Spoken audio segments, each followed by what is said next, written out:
Hello ladies, so this little video is looking at the hip hinge and the potty squat, or the quite low shallow squat, but using something like a mop or a broom to feel on your back what the position of your spine but also your head is.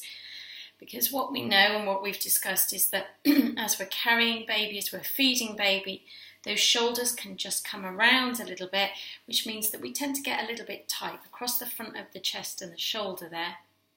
And that also can stretch the muscles across the back. So keeping that lovely upright posture can become more tricky, which means when we bend down to pick up our baby or the pram or anything else that goes with it, that we tend to bend through our back and therefore put a strain on those muscles.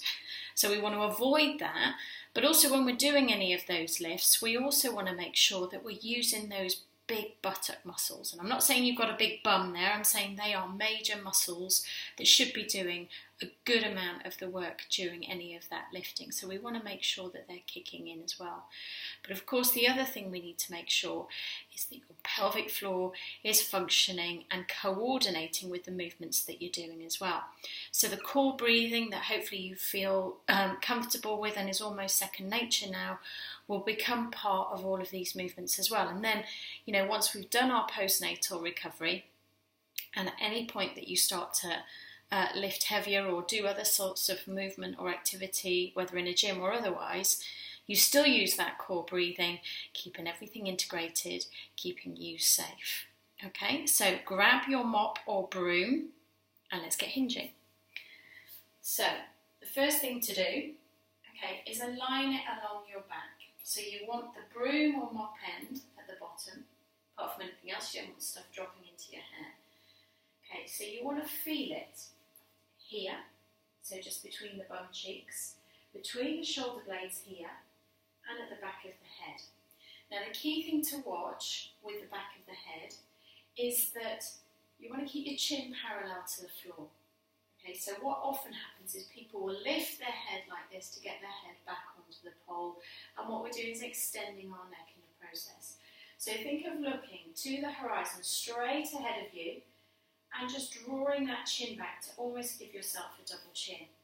Now if you're really drawing back and you can't touch the pole, work to where you can and just see yourself as really tending back towards that pole over time.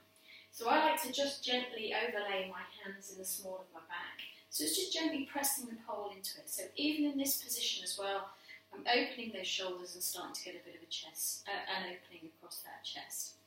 So getting our core breathing going. So as we breathe in, let that belly relax. Let the pelvic floor soften down. As you breathe out, lift and tighten around that back passage and squeeze those abdominal muscles. Once you're happy you've got that rhythm going, I'm going to try and keep this hand out of the way so you can still see the pole. On an in-breath, we will come forwards. On an out-breath, squeeze, tighten, lift, and come back up.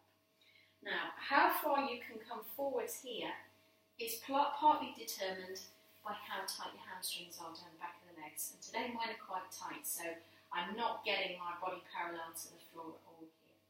What you can also do is just soften those knees a little bit, so we're not putting pressure through the knee joint, and then breathing out and coming back up. So make sure you don't have something that pokes you up the bum as well while you're doing this. So again, it's a breath in and relax, breath out to squeeze up.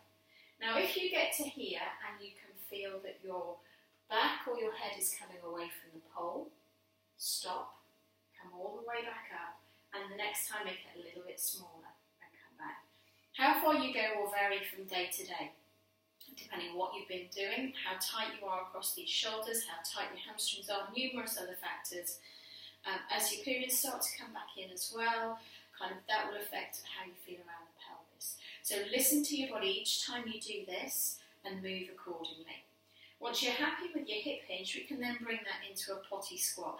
And having a relatively high surface like the arm of the sofa behind you is always a good one. So same thing with the breathing. Breathe in, relax. Breathe out, lift, tighten. And this time we hinge at the knees, hips and ankles. Breathe out, drive up. So it's a breath in and out. And those 3 points, head, if you can get it to the pole, the shoulders and the top of the bottom stay on it throughout. And what we see from the front also is those feet are pretty much under the hips, maybe a tiny bit wider, but my knees stay in line with the hips as I come down and then drive back up. What you could do is have a little play, see if actually your hips are more comfortable with a slightly wider stance and the toes turned out and coming back up, but keep that pole on throughout.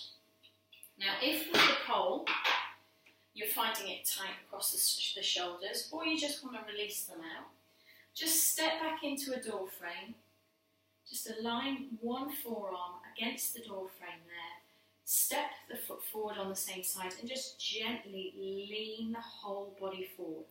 So I'm not twisting here, I'm coming straight forward to get that stretch through here.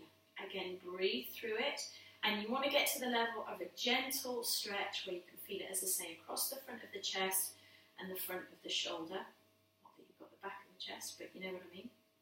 Okay, and then do the same on the other side.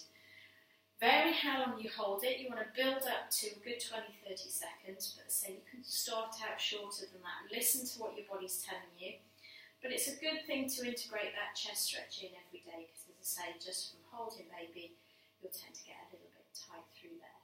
You've also got the floor lying exercise of the chest opener video to look at for that as well.